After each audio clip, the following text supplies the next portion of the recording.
Okay, sorry, we missed few things in the recording, but see the green surface, the green surface, the green surface has area, the green surface, the cylindrical surface, the direction of this area is perpendicular to this surface, right? In all possible directions, in all possible directions. And this direction is normal to the surface. And this direction is in rho direction. Do you remember in cylindrical coordinate system, one of the principal axes was rho. So the green surface, which is along this cylinder, the direction of that area, the green surface area, the direction of that area is perpendicular to the area, which is in rho direction. This direction is in rho direction. Okay. This direction, the cylindrical area direction is along rho axis. Similarly, we have the top axis. We have the top surface. The top surface has area in direction perpendicular to the surface, upward. Similarly, we have the bottom surface, the yellow one, as you can see in the diagram. The yellow one has direction downward, right? Now remember, uh, when we consider, uh, if you remember, in case of line charge, electric field was rho L divided by 2 pi epsilon naught rho in the direction rho. So the electric field was only in rho direction. Similarly, d rho is equal to rho L divided by 2 pi epsilon. Epsilon naught is gone now because we have d. 2 pi rho in the direction rho. So vector quantity, this is a vector quantity. So the electric field of a cylindrical structure was only in rho direction. Do you remember? The electric field of a cylindrical shape, say this one, say this is a wire. This pen look like a wire. So the electric field of this, say this is full of charges. So the electric field of this is perpendicular to the surface, the cylindrical surface of the wire, perpendicular. Okay. So the electric field is in rho direction. The surface area is also along the rho direction. So the surface area of cylindrical surface is in rho direction and the electric field is in rho direction. So they both are in same direction. So this is D is in rho direction, and we'll shortly. This is from side. D is in rho direction and DS is in rho direction. Okay.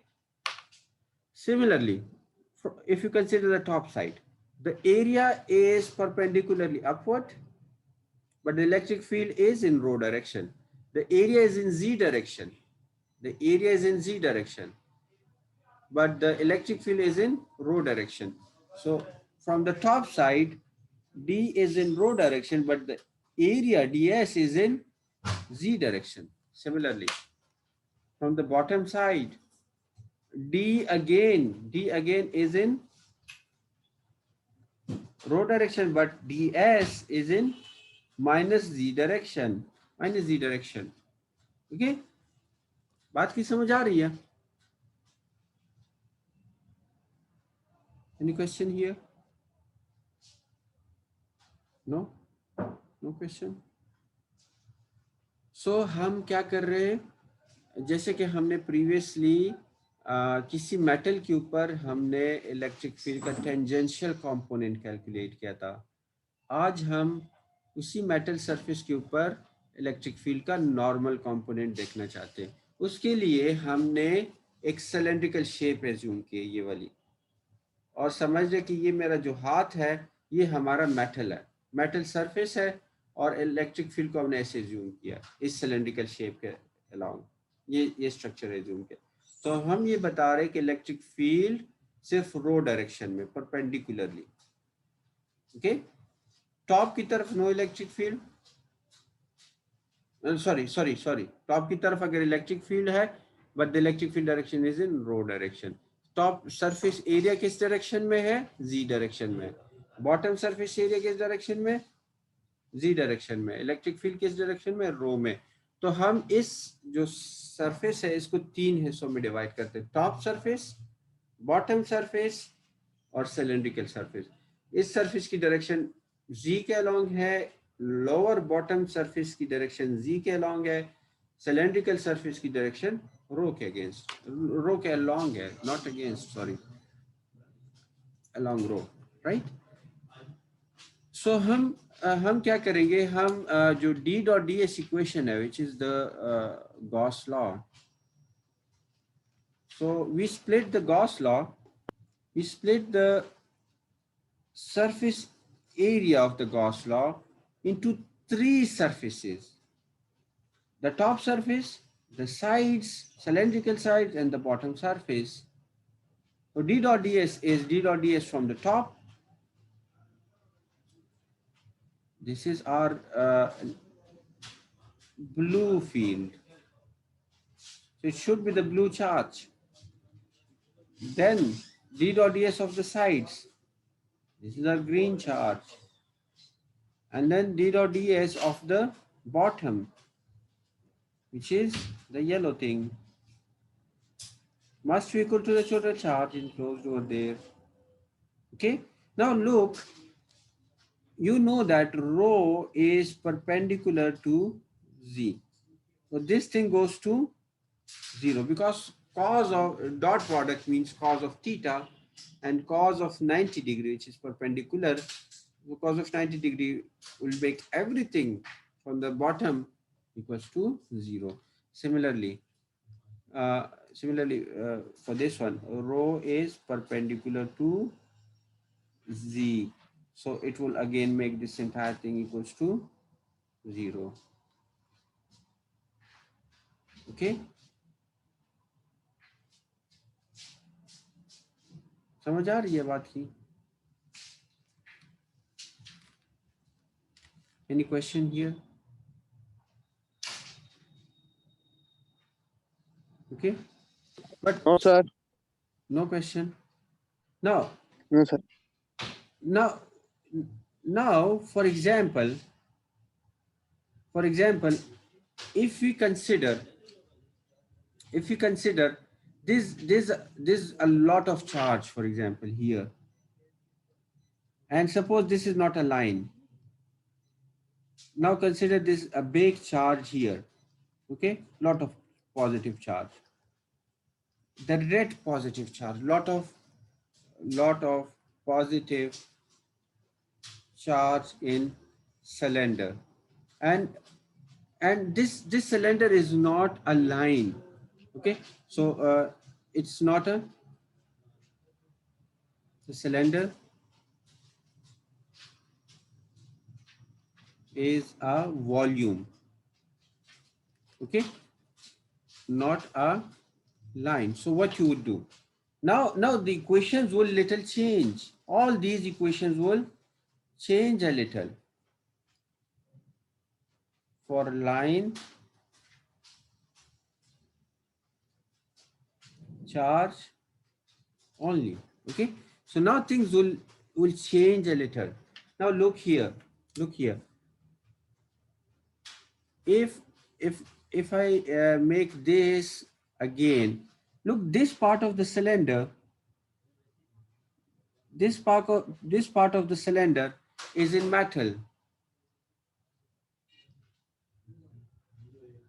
okay, so everything here will be 0. We know that the charge will not exist inside this part of the metal, it will go to the surface. So here charge is what? 0. So that means d dot ds is 0 inside the metal. Is it clear? Is it clear? D dot ds is 0 inside the metal. Any question?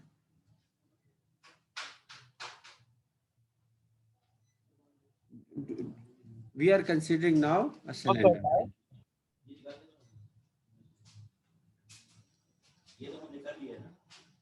not line. Okay, बात की समझ आ रही है? अब हम एक cylinder consider कर रहे, लाइन एज्यूम नहीं कर रहे, राइट? सो हो क्या रहा है कि मेटल के अंदर जो सिलेंडर का कुछ हिस्सा जो मेटल के अंदर है वहां पे चार्ज क्या होना है? Zero, D dot D S zero. This is one way of explaining this. This is one way. And alternatively,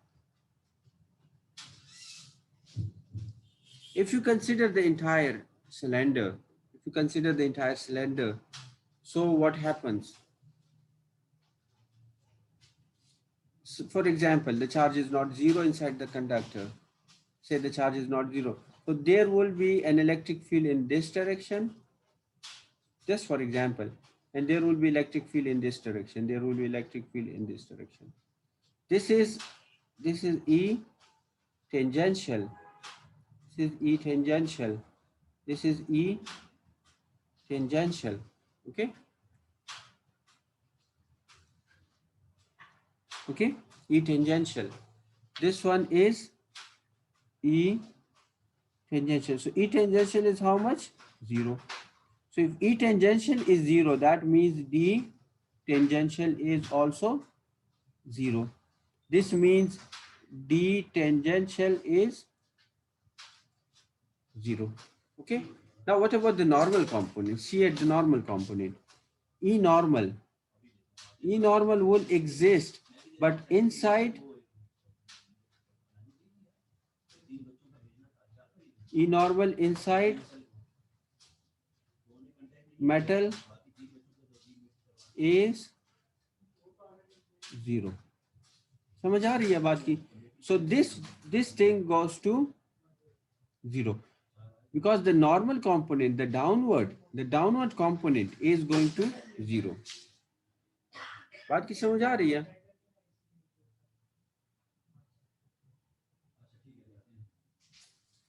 Yes, sir. समझ आ गया. अच्छा, look here now again. What about the sides? Sides we have how much? D rho. On the sides, how much field we have? D rho. And D rho dot ds is not zero. But the problem is D rho is equals to D tangential, which equals to epsilon naught E tangential, which equals to zero. बात की समझ आ रही है?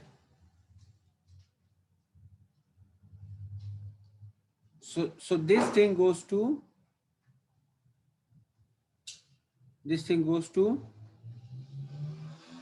zero.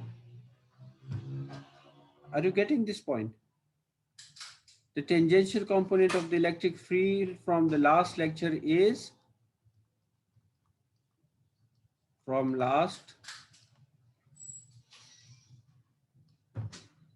previous page. बात की समझ आ रही है? The tangential component is how much? Zero. Okay. Now we left with only one field. That is if the charge is on this top surface. Look the electric field. Let me pick the pink color again. This is tangential. This is tangential. In every possible direction we have tangential. This tangential field, though not at the boundary of the conductor, but this tangential field is going to cancel this tangential field. Okay. Since we are talking on the boundary, we are talking about the boundary. So any field which is perpendicular to the boundary,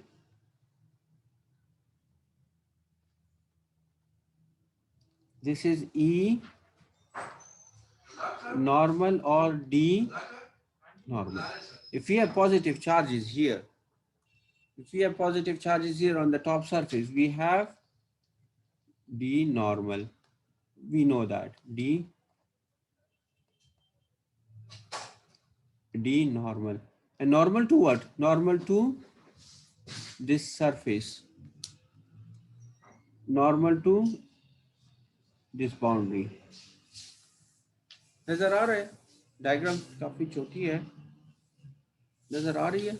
normal to this boundary. Okay, yes sir, नजर आ रही है। सो अब हमारे पास क्या बना? Gauss law. Gauss law को हमने कितने हिस्सों में डिवाइड किया था? अगर हम इसको एक नए पेज पे डालें तो हमने क्या कहा कि Gauss law D dot D S is equals to q enclosed. Okay, d dot D S. So हमने क्या कहा कि d टॉप, d टॉप से d नॉर्मल है ना, ds equals to, sorry, plus plus d sides which is d, d row. Actually d row is d tangent. इसको मैं d row कर देता हूँ, dot D S plus d bottom, bottom. again d normal dot what, ds equals to q enclosed. Okay, this d row is d tangent, which equals to epsilon naught e tangent. This was 0, which equals to 0. So this entire thing goes to 0. This is inside metal, so goes to 0. So you left with what? D top, which is d normal dot ds equals to q enclosed. So this is what you left with. Okay, बात की समझ आ रही है? So this top side, if it is a complete surface, a volume, and you consider the top surface of the volume, okay, so this is our d normal. We are not taking it as a line charge. This is our d normal. Okay, any question here? So this is d normal, which equals to d, the entire Gaussian surface, d dot ds. This is taken as a vector. The surface area is taken as a vector. The other one is also vector. Any question here? So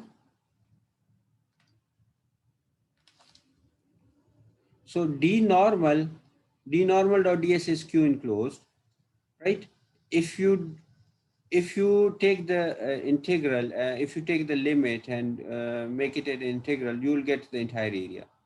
Okay, so you can make this equation like d normal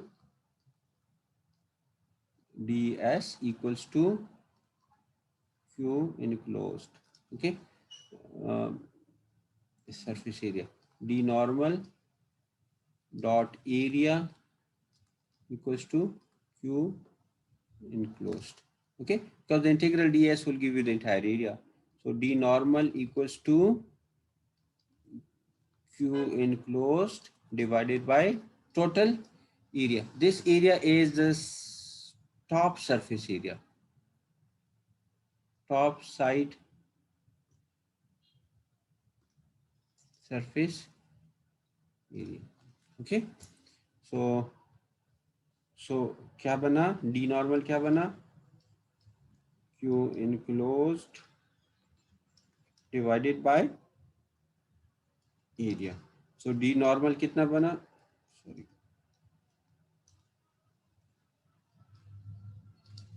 d normal कितना बना? Equals to charge divided by area. कितना होता है? Surface charge density. Okay, d normal equals to surface charge density. When we say d normal, you don't need to put this arrow. Okay, you don't need to put this arrow because you already said it's d normal. By the normal we means normal to the area. So here it is. Say we have all the positive charge, just for example here inside this cylindrical volume, this E goes to 0,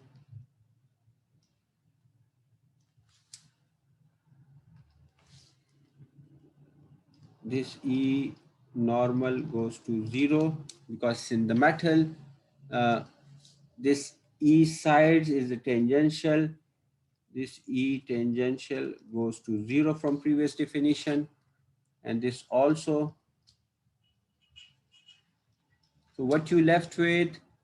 You left with this only D normal, which is equals to epsilon naught E normal, and it's not equal to 0, but it is equal to rho s.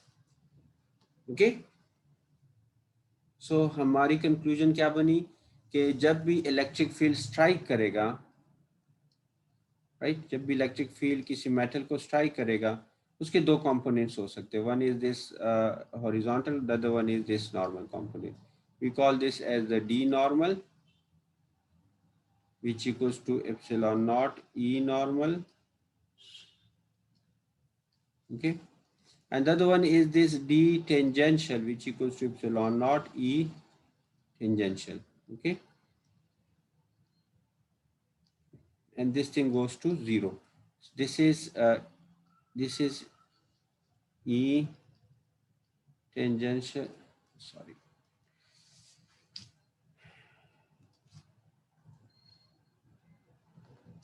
ये field और ये field एक ही चीज है, ठीक है, दोनों एक दूसरे के पे क्या है, पैरेलल है.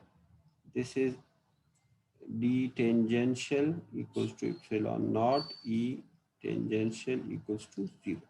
The D normal is equals to rho s.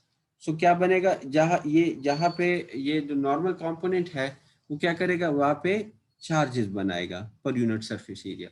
Row S किस चीज के बराबर है, rho S equals to charge divided by area. So normal component क्या करता है, what it do, it induces charges, it brings charges to the surface in an area, charge divided by area. So whenever electric field strikes, the horizontal component just goes to 0, and the normal component do what, it brings charges to the surface. बात की समझ आ रही है? It makes surface charge density. So यही है, बस यही काम था. These are called as boundary conditions. So we have now two boundary conditions when the electric field strikes conductors. The tangential component goes to 0 and the normal components make charges on the surface.